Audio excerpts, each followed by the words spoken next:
नमस्कार मित्रों, मैं फार्मासिस्ट दीपक मौर्य। प्रकृति की अमूल्य देन में से एक औषधि जो आपके लिए बहुत कारगर है उसके बारे में बताने जा रहा हूँ। जैसा कि आप लोग इसे बहुत से नामों से जानते हैं, अलग अलग प्रदेशों में अलग अलग जगहों पर इसे आप देख सकते हैं। इसका नाम कंटकारी है या कटेरी है या इसको भटकोइया के नाम से जाना जाता है। इसके पूरे तने पर, पत्तियों पर हर जगह कांटे ही कांटे होते हैं। आप इसे आसानी से देख सकते हैं। इस तरह ज़मीन पे पूरी तरीके से फैला रहता है। इसमें बैगनी बैगनी से फ्लावर आते हैं और इसमें फ्रूट्स भी बैगन की तरह लगे होते हैं, इसलिए इसको एक प्लांट भी कहा जाता है। आप फ्रूट्स देख सकते हैं। फ्रूट्स पर छोटे छोटे कांटे लगे हुए हैं। फ्रूट्स के ऊपर जो इसका कैलिक्स का भाग है उस पर देखिए कांटे लगे हुए हैं और ये इसकी जड़ है, बहुत ही कारगर है। ये औषधि जहाँ पर पथरीली ज़मीन होती है, जहाँ पानी की कमी होती है, वहाँ पे ये बहुत ज़्यादा उगी होती हैं और ज़मीन पर इस तरह कुछ फैली होती हैं। इनमें कांटे लगे हैं, बहुत सावधानी से इसे पकड़ना होता है, नहीं तो कांटे चुभते हैं। बहुत विषैले नहीं होते इसके कांटे, तो आप इसे सावधानी से कहीं से मिले कलेक्ट करके लाइए। इसका नाम कटेरी है। इसकी कई जातियाँ होती हैं, एक बड़ी कटेरी, छोटी कटेरी, श्वेत कटेरी। ये छोटी कटेरी है, आप इसे देख सकते हैं। इसका साइंटिफिक नेम सोलेनम वर्जीनियम और सोलेनम जैंथोकार्पियम है। दो स्पीसीज़ का नाम मैं आपको बता दिया। श्वेत जल्दी देखने को नहीं मिलती, तो दो स्पीसीज़ आपको आसानी से मिल जाएगी, छोटी कटेरी और बड़ी कटेरी। ये कटेरी का प्रकृति थोड़ा सा गर्म होता है, इसलिए खांसी रोग में बहुत बेहतर काम करती है। ये बहुत सी बीमारियां, जैसे आपको सिर दर्द, पथरी और बुखार, बार बार नज़ला जुकाम हो रहा हो और आपको ढेर सारी समस्याएं जो आपको होती हैं, उसमें बहुत कारगर है। इसको उपयोग कैसे करना है, आप इसको जड़ सहित अच्छे से उखाड़ लाइए, इसको धुलिए, धुल के छोटे छोटे पार्ट में काट लीजिए या इसको सुखवा करके रख लीजिए, या फिर आप इसको हरा ही छोटे छोटे टुकड़े काट करके इसका काढ़ा बना सकते हैं। इसका काढ़ा बहुत ही कारगर है।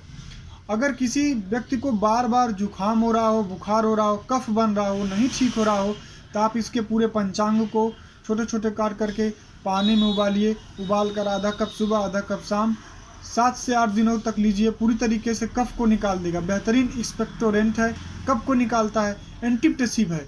इसी के साथ साथ किसी को मूत्र में जलन हो रही है, पेशाब में जलन हो रही है, तब भी आप इसके काढ़े को पीते हैं, तब भी ये पूरी तरीके से मूत्र की जलन को सही कर देता है। इसके साथ साथ ये एंटीपायरेटिक है, बुखार को भी सही करता है। आपको बुखार है, जुखाम है, तो आप उसमें इसके काढ़े को ले सकते हैं। और इसके साथ साथ एक्सपेक्टोरेंट, एंटीटसिव है और हाइपोग्लाइसेमिक है। अगर कोई किसी व्यक्ति का शुगर बढ़ा हो तो आप इसको जड़ को उखाड़ लीजिए, काट के छोटा छोटा इसका चूड़ बना लीजिए, या तो इसके काढ़े को पी लीजिए। आपका जो बढ़ा हुआ शुगर है ये इसको मेंटेन कर देता है। ये कटेरी का पौधा, इसे ब्लैक शैडो के नाम से, येलो बरीड ब्लैक शैडो के नाम से भी जानते हैं। इसके ढेर सारे नाम हैं, कंटकारी, कटेरी, भटकोइया। इसकी कई स्पीसीज़ हैं, 3 स्पीसीज़ है जो मैंने आपको बता दिया है।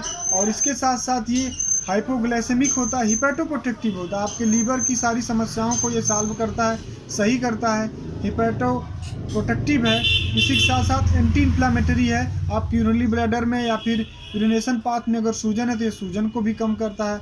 इसके साथ साथ एंटी हिस्टामिनिक है ये पौधा, ये हिस्टामिन के सिक्रीशन को कम करता है। तो कुल मिला जुला के ये पौधा आपके बहुत सी बीमारियों में काम आता है।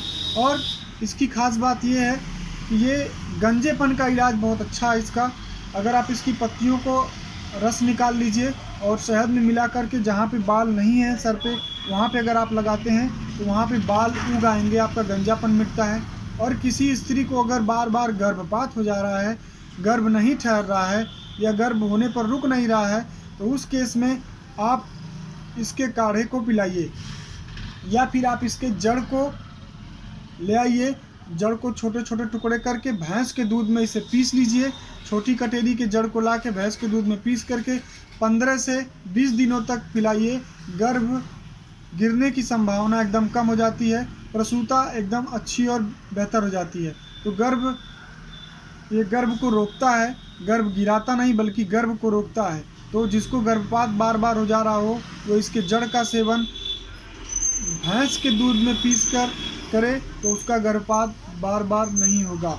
इसी के साथ साथ ये एंटी अस्थमिक है, मतलब किसी को अगर अस्थमा है तब भी आप इसको चूर्ण को यूज करिए, चाहे आप सुखा के यूज करिए, चाहे आप हरे रूप में यूज करिए, ये आसानी से मिल जाएगा। ये ज़मीन पे पूरी तरीके से फैला होता है, बरसात के सीजनों में हरा हरा सा बहुत प्यारा लगता है। इसमें बैगनी बैगनी कलर के फूल आते हैं, ये फूल फिर छोटे छोटे फल बनते हैं। आप देख सकते हैं इसके फल के ऊपर छोटे छोटे कांटे होते हैं, ये बैगन की तरह फ्रूट्स होते हैं, इसलिए इसको एग प्लांट भी कहा जाता है। आप देख सकते हैं ये बहुत सारी समस्याओं में, किसी को हेयर फॉल की समस्या हो तो इसकी पत्तियों का जूस निकाल करके उसमें शहद मिला के बालों के जड़ में लगाए तो हेयर फॉल भी रुक जाते हैं। पथरी किसी को है इसके काढ़े को बनाइए, काढ़े में मिला करके शहद को पीजिए, पथरी भी गल के निकल जाती है। तो ये गर्भपात रोकने में, पथरी में, ग्लूकोज लेवल को कम करने में, मतलब शुगर में, कफ में, खांसी में, बुखार में, सूजन में, लीवर को सही करने में, ढेर सारी बीमारियों में ये कटेरी होती है। तो छोटी कटेरी, बड़ी कटेरी और श्वेत कटेरी, ये पौधे आपको आसानी से कहीं न कहीं मिल जाएंगे। इसको आप कलेक्ट करिए, कलेक्ट करके ला के इसको सुखा करके या फिर हरे ही छोटे छोटे टुकड़े करके इसके पंचांग का काढ़ा पीजिए। बस आपको एक निश्चित मात्रा में लेना है ताकि आपको ये साइड इफ़ेक्ट ना करे। वैसे साइड इफ़ेक्ट इसका कोई नहीं है, बस आपको एक निश्चित मात्रा में एक अच्छे चिकित्सक की सलाह से लीजिए।